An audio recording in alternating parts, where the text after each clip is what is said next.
श्री राम, जय गौ माता की।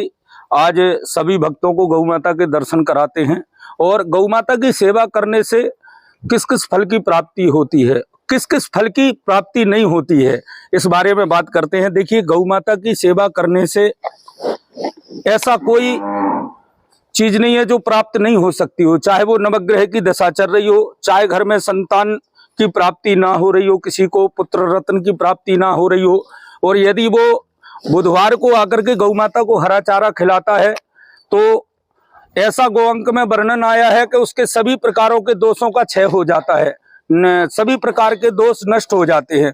और गौ माता की जीभ से देखिए, हाथ चटाने से जो हाथों की हथलियां है ना, वो बदल जाती है, भाग्य बदल जाता है, आदमी का भाग्योदय हो जाता है। तो मैं सभी भक्तों से मेरा निवेदन है कि आप लोग श्री गोपाल गौशाला पधारें, आकर के अपने बच्चों के जन्मदिन पे गौ माता की सभामणि लगाएं, गौ माता को चारा खिलाएं। बच्चों के अंदर भी संस्कार आते हैं। हमारी गौशाला में त्रिवेणी संगम है, गौ गोपाल महाकाल गौ माता प्रत्यक्ष रूप में विराजमान है। तो आप लोग भी आइए और गौ माता की सेवा करिए। देखिए, बड़ा आनंद मिलता है, बड़ा ही सुकून मिलता है। तो इसलिए गौशाला जरूर आए, एक बार गौ माता के दर्शन करें। 2000 गौ माता है हमारे गौशाला में। 85 गौ माता तो नेत्रहीन है, जिनको बिल्कुल भी दिखाई नहीं देता, और लगभग 25 गौ माता के लगभग जो है तो विकलांग हैं, जो 3 पैरों से शहर में एक्सीडेंट हो गया, गौशाला में आई और आकर के उनका ट्रीटमेंट हुआ। ट्रीटमेंट होने के बाद वो स्वस्थ मस्त हो गई, पर 3 पैरों से खड़ी हैं, आज स्वस्थ मस्त हैं, आनंद में हैं।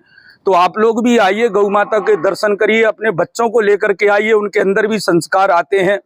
बड़ा अच्छा रमणीय स्थान है।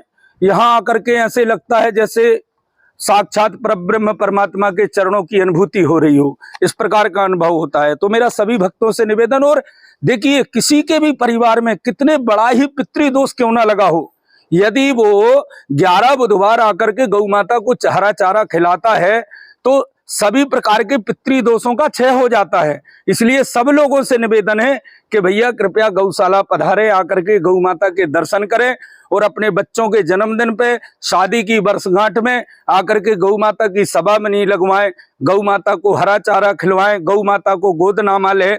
एक गौ माता को गोदनामा लेने से कहते हैं कई पीढ़ियों तक का सुधार हो जाता है, कई पीढ़ियों तक पितृदोष आसपास भी नहीं रहता। तो इसलिए मेरा आप लोगों से निवेदन है, देखिए हमारी गौ माता कैसे हथेलियों को चाटती हैं, और गौ माता को हथेलियां चटाने से कहते हैं भाग्य का परिवर्तन हो जाता है, भाग्योदय हो जाता है। तो आप भी आइए, गौ माता के दर्शन करिए, अपने मानव जीवन को सफल बनाइए। जय श्री राम, जय गौ माता की।